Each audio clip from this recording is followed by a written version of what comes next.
Hello, everyone, and welcome to Bookercast, the podcast where books come to life. And I'm so excited to dive into another amazing story with all of you. Whether you're a bookworm or just love a good story, this is the place for you.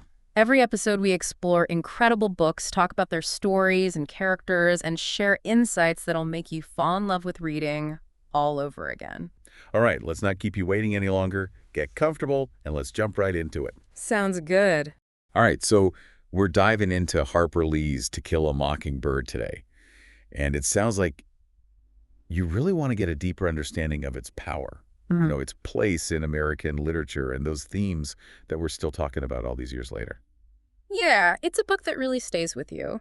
Definitely get ready for a trip back to Macomb, Alabama during the Depression, Oh, yeah. because that's where we're headed. That's right. And we'll be exploring it all through the eyes of Scout Finch, Of course. this young girl whose childhood experiences, end up kind of bumping up against some of the biggest issues of her time. What's so fascinating about how Lee approaches this is that she uses Scout's innocence like a lens, right? Yeah. To show us how complicated racism and justice and morality really are. And it does it in a way that's so personal, Absolutely. but also feels universal. Very much so. Like everyone can connect to it in some way. Yeah, right. It's that kind of mix of childhood curiosity and then these harsh adult realities Right. that makes this book stick with you. So we first meet Scout, her brother Jem, and their friend Dill. Oh, yeah, Dill. And they're completely fascinated with the mystery surrounding Boo Radley. Right. He's this recluse who lives in a rundown house, shrouded in all these rumors and local legends. It's like their fascination with Boo becomes our entry point into the town's prejudices and fears. Oh, that's a good way to put it. Macomb's the kind of place where gossip just spreads so fast. It does. And assumptions become these, like undeniable truths. Yeah, they take on a life of their own. Exactly. And the Radley place, with its overgrown yard and boarded up windows, Yeah. it becomes a symbol of everything the town is afraid of and just doesn't understand. Right, and it's not just the Radleys. That's true. Think about Scout's first days at school. Oh, yeah. Her clashes with Miss Caroline over reading, her encounters with Walter Cunningham and his family's unusual way of paying back debts. Yeah. All of that reveals this really rigid social hierarchy It does. where anyone who's different, especially if they're poor or black, is judged and often pushed aside. Right away. Yeah, immediately. Yeah. And in these early chapters, we also meet Atticus Finch, Of course. Scout's father, and arguably one of the most memorable characters in American literature. I'd agree with that.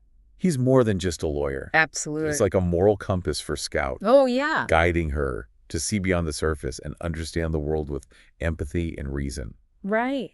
And his approach to parenting is so interesting. It really is. He doesn't avoid tough conversations. No, he doesn't. And he actually encourages Scout to question things. He does. Even challenging her to see things from perspectives that she might not naturally consider. Like when Scout gets in trouble on her first day of school for already knowing how to read. Oh, that's a great example. Yeah, and Atticus, he makes a secret pact with her to keep reading at home.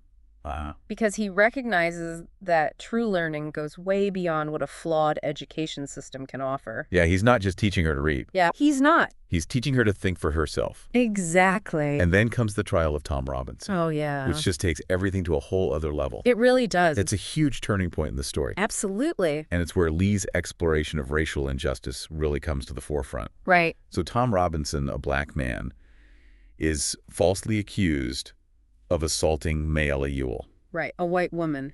And even though Atticus builds this brilliant defense He does. that exposes all the lies and the inconsistencies in the Ewell's testimonies, the prejudice in the community makes a fair trial seem almost impossible. Yeah, you really get the sense that a fair trial is just not going to happen. And even as a young Girl Scout recognizes how unfair it all is. Right. Remember how disturbed she is?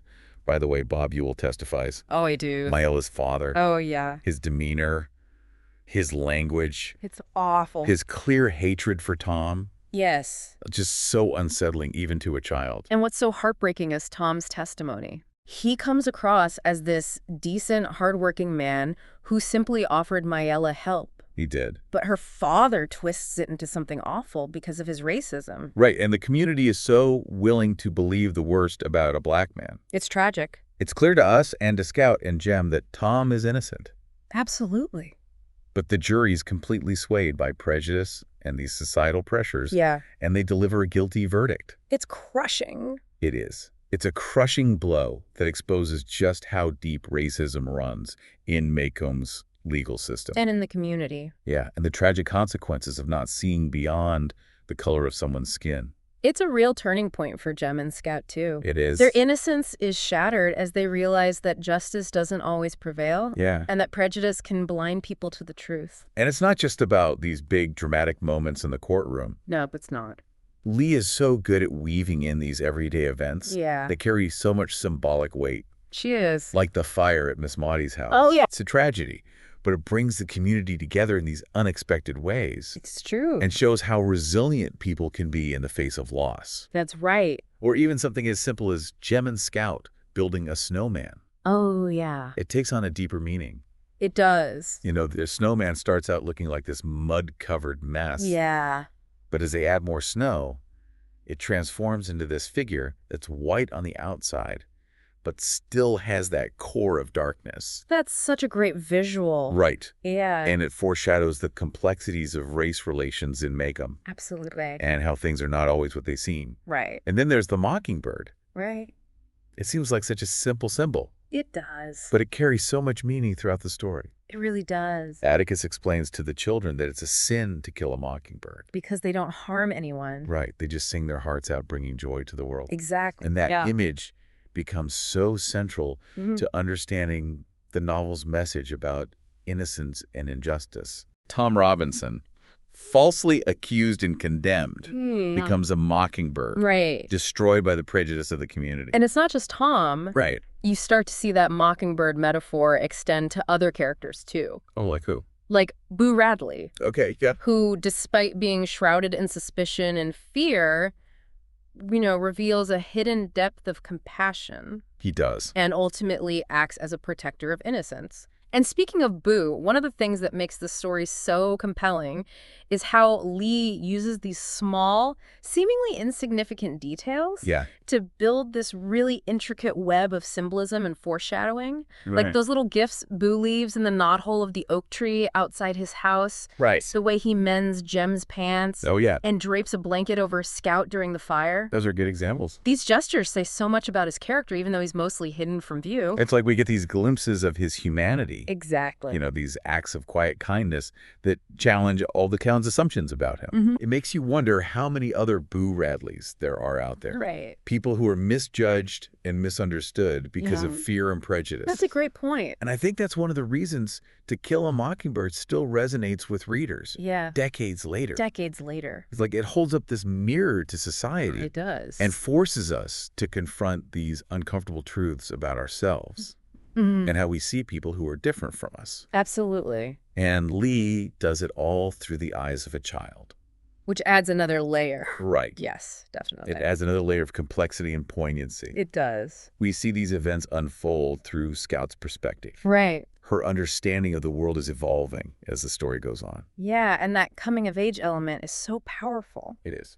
Scout's journey isn't just about seeing injustice. Right. It's about developing empathy. Yeah. And learning to navigate a world where things aren't always black and white. And that's where Lee's narrative style really shines. It does. Her use of Southern dialect, vivid descriptions and humor, mixed with these moments of stark realism. Right.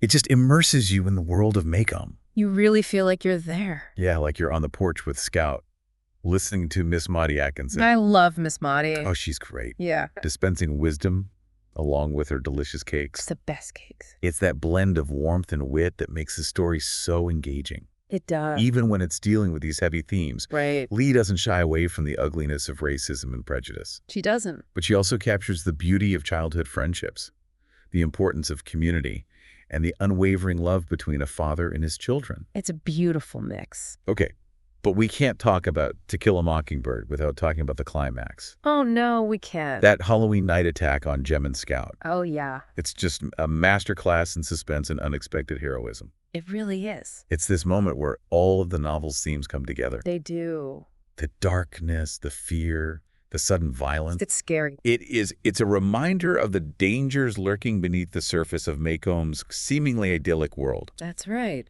And then out of the shadows comes Boo Radley. Yeah.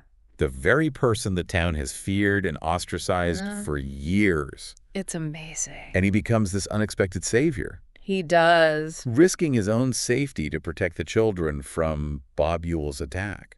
It's a powerful moment. It's a total reversal of expectations. Right. The supposed monster is a guardian angel. Yeah. And the truth about Bob Yule is finally revealed. In all its brutality. Yeah. Yeah. And in the aftermath, Sheriff Tate decides to protect Boo. Right. He creates this whole fictional story about Bob Yule falling on his own knife. And it raises all these questions about justice and morality. It does. Is he right to shield Boo, even if it means hiding the truth? That's the question, isn't it? It is. It's a morally ambiguous situation. It is. It sparks so many debates. It has. You know, on one hand, you have the law, the need for accountability and transparency. But on the other hand, you have the human element. Yeah. You know, the understanding that exposing Boo could cause more harm than good. Especially for someone so fragile and reclusive. And Scout, with her childlike wisdom, seems to get this instinctively. She does? She accepts Sheriff Tate's story, Yeah. recognizing that sometimes protecting innocence means bending the rules. Like a profound realization. It is. It highlights how limited the legal system can be. Right. And the importance of looking at individual circumstances. That's so true. And her final act of walking Boo home, treating him with kindness and respect. It's such a poignant ending. It is. It suggests that true understanding and compassion can overcome anything. And it circles back to that idea of the Mockingbird. It does. Boo Radley, like Tom Robinson, has been misjudged and marginalized. He has. He represents the vulnerability of innocence. Right. And the need to look beyond appearances to see a person's true heart. It reminds us that we should all try to be more like Atticus Finch, to approach the world with empathy and a willingness to understand, even when it's hard. What stands out to you about all of this? That's a good question. How do you see its relevance today? I think what strikes me most is how To Kill a Mockingbird forces us to examine our own prejudices, our own blind spots, you know. Right. It reminds us that the fight for justice and equality isn't over. No, it's not. And we can't just sit back and do nothing. We can't. It's a message that never gets old. Yeah, and one that feels even more relevant today. Yeah. You know, as we're dealing with racial injustice and inequality and just a lack of empathy. It's like Lee's giving us this guidebook for how to have those tough conversations. Right. You know, how to challenge what we think we know and work towards a more just and compassionate world. And she does it through storytelling. Yeah. Creating characters that feel so real. They do. Even all these years later.